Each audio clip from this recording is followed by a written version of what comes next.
I want to right every wrong. Together as one, we can right every wrong. I want to right every wrong. Together as one, We can right every wrong. I want to right every wrong.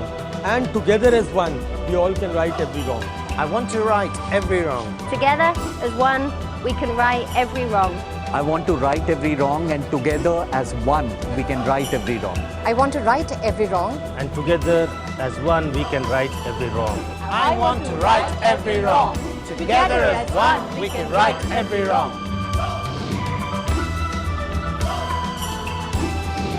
Hi, I'm Tavleen Mendirata and I'm a Rex Karmaveer Global Fellow. I'm Dr. Meenu Chopra and I'm a Rex Fellow. Hi, I'm Deepika Narayan Bhardwaj. I'm a Rex Fellow. My name is Ishita Katyal. I am a Rex Fellow.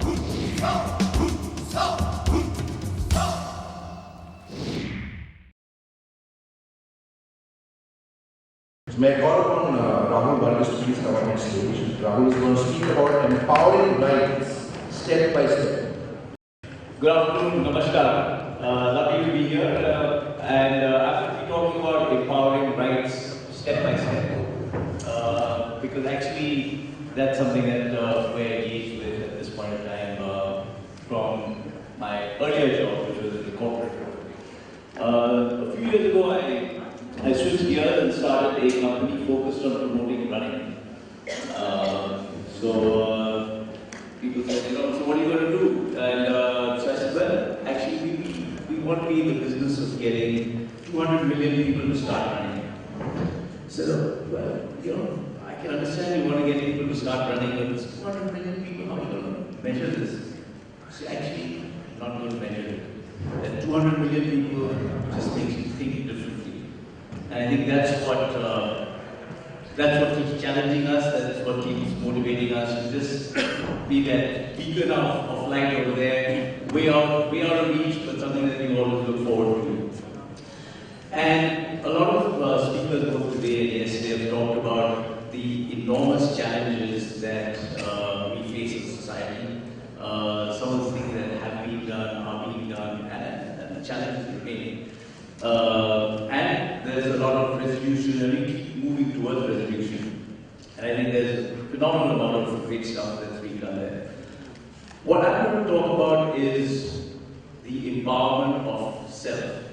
And I think I'd just like to start by saying, I hear about the enormity of the issues that people have talked about, what you see in the papers every day, and what you've grown up with. You say, you know what? I'm not going to be able to fix the world. You feel kind of despondent, or you can feel pretty despondent. And two despondent people get together, and that kind of thing kind of grows. Bad news travels much faster than good news, etc. And then you say, you know what, I don't think I can fix it. You get a little pessimistic, or you lose, or you don't have that self-confidence that you had when you were a 5-year-old kid. That you can do anything in the world, and that's what a 5-year-old kid is. So I just got a couple of pictures that I tried to put together, because I guess pictures speak better than words. And so we go to the next slide. So this is what we just talked about. You get into various crutches, and you talk about your health not being too good, or your lack of perseverance. So I've tried that, didn't succeed, etc. And you get a little despondent and hopeless and helpless later on. But then, what I've found over the years that running does, and we go to the next slide, you see, meet up with Dr. Ashish Roy, 82 years old. People say, hey, you know what? You can't do things like this at my age. You say, how old are you? I'm 35. I said, well, take a look at this gentleman. 82 years old, 100 marathons, etc. He's like a 5-year-old kid when he talks about running.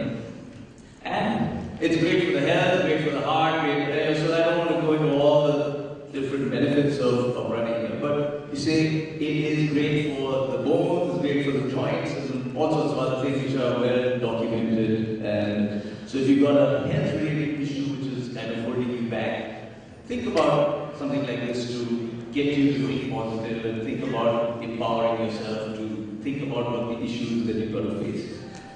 And then if you look at the next visual, you say, some people say, hey, you know what, running obviously will get you to be healthy.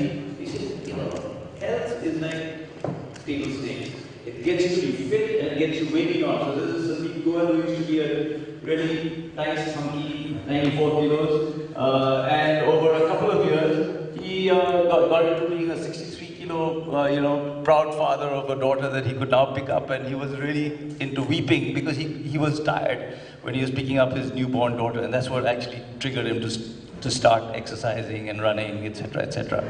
And if you look at the next visual, people of all shapes, sizes, ages get into running, and this is an amazing guy, Mohit, who's really pretty overweight, and he says, you know what, Rahul, I have to run this. I've got to do this for myself. I don't care what anyone else thinks. I don't care if I come last. I mean, that's not the point, etc. This one is for me. And you tell people, a run has got nothing about coming first or beating the next person. It's about beating yourself. It's about beating that little guy in your head who says, I can't, you can't, you're tired, you're stupid, what are you doing? And that's what, again, when you go beyond that, they say, no problem, this is too big to be solved. I'll find it, and I'll work on it step by step, and I'll figure out a way to do it. And if you look at the next slide, there are lots of people who say, you know what, I don't have the wherewithal. I'm not qualified enough. I don't have the right gear. Look at that little kid there. That little kid running barefoot on a cold winter morning. It's drizzling. And that kid's got a great smile on his face. And you say, you know what, we're in the business of getting have-nots to become haves. And our haves and have-nots are not based on economics. It's based on attitude. Now that kid has everything that it takes to succeed, and I can bet you that he will be one of those people who will succeed in whatever he wants to take up. Bright sparks have got nothing to do with how much money you have in the bank, or what clothes you're wearing, or what brands you're flaunting.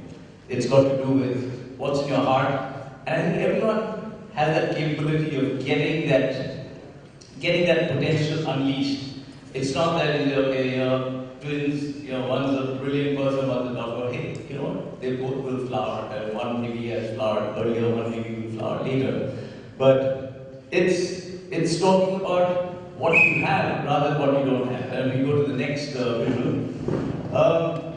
This is all about the right attitude. And so we do runs across the country, with different socioeconomics, different locations. Something's focused on history, something's focused on the environment. But it's really a lot about being a champion at the finish line. So when you see a person at the finish line, he or she is really like a champion. I did it. There was one lady once in a run, she said, Rahul, can I walk that 5 kilometers? I said, so what do you do normally? She said, well, I walk every day, pretty regularly. I said, how much do you walk? She said, 5 kilometers. I said, then why do you want to come here and do the same thing? Why don't you try to check out running? She said, I've never run in the last 5 or 10 years. So I said, you know what you do? The first 50 meters you run. You get tired, you start walking. That's absolutely fine. If you catch your breath again, start running again. And that lady, at the end of that long 5-kilometer run, she said, Rahul, I actually ran more than 1 kilometer, and I'm going to come back one of these days and run that 5 kilometers non-stop. And I said, I know you will. Yeah. So we feel is a real great way of changing people's attitudes from I can't to I can. Because when you break those barriers one by one, and you say, I can't run 100 meters, and then you did. And you say, I can't run a kilometer, and then you did. And then you go beyond that. You're breaking those mental barriers there, and just saying, nothing is impossible. It may be tough, but scratch that word out, impossible, from my dictionary. And when we look at then feeling empowered, and that empowerment comes from within, you say, you know what, I may not have the wealth, etc., of this large industrialist, so I may not be as powerful as this powerful politician, but I'll figure out a way to actually right that wrong if there's something that I want to do. But that has to come from within. And I think that's one of the things that I've learned over the last 175 odd runs that we've done in different places. And you see that transformation happen in people's faces and minds and hearts. I mean, apart from having experienced it oneself some time ago. And yeah, so just wanted to say that's one small little thing that we'd say, maybe start taking a small step tomorrow, because you can. See, it's about medical advice. See, I'm head a HRD for a corporate organization, and many of our employees are advised not to do this running or walking or any kind of a thing. And they have been even advised not to sit in the AC room for so many hours, because of which they are having vitamin deficiency, D deficiency, and so on. They have been advised to move out every half an hour and so on. See, and I have parents, and see, I am at 40, and my parents, we have parents who have problems with knees, arthritis, and so on. So can all these people take up to running or walking as an exercise?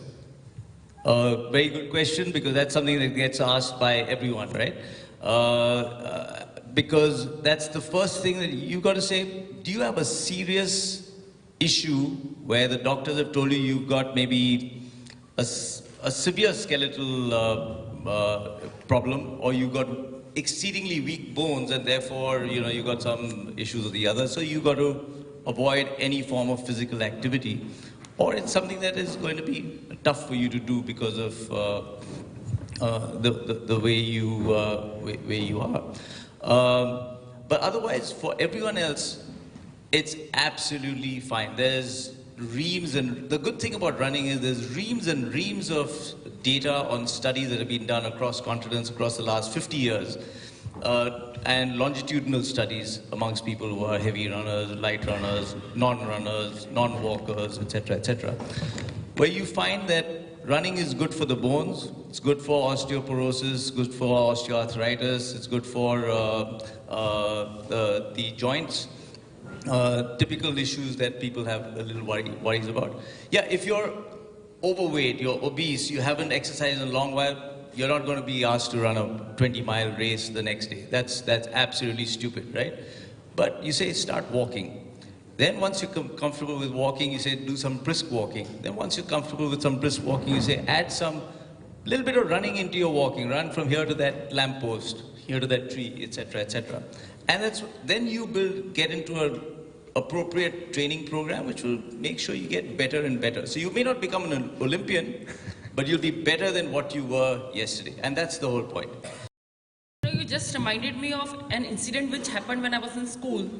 There was this young chap who had a congenital heart disease, and he has been asked not to, do a lot of physical exercise, which would get him breathless. So there was this cross-country race which used to be conducted in our school every year. He copied his father's signature, took permission, and got into the race. And because the cross-country race used to be on the streets, and we would have volunteers on bikes and all with them, this small boy, he vomited blood on the way. But he still continued running. He crossed the final line after coming back, collapsed then and there, and died. And you know what was the final? I mean, the principal and we all were shocked. We saw them giving CPR, but they couldn't revive him. And they said he ran the race of his life. He really wanted to run, but he was not allowed to run. So he copied the signature of his father. Somehow he got into it. And that was his last race. So just got reminded of that, so I thought I'll share it. Thank you. Thank you. Hi, Rahul. Hi. This is a reflection, more of endorsement, I can say. I myself have been through paralysis because of emotional trauma, which I've came out of it without medicine. But later, after 1 year, I figured out like one of my kidneys, the left kidney, wasn't working. But the doctor who was treating it, he has appreciated the spirit, and he said, instead of medicine, I suggest you something, which is walking. And to my wonder, he has suggested me to walk 10 kilometers per day, which was like, can I really? Yeah. So he again said like you can go for 5 kilometers, first 1 week, divide into 2.5. But to my wonder, surprise, it activated my kidney. And today, almost nearly 40, what I do to keep myself fit, it takes a minute to eat a tablet, but I try to take out that 1 hour in a day to walk. And that keeps me fit. Phenomenal. So, hats off to you. Thank you, ma'am. Thank you so much. You.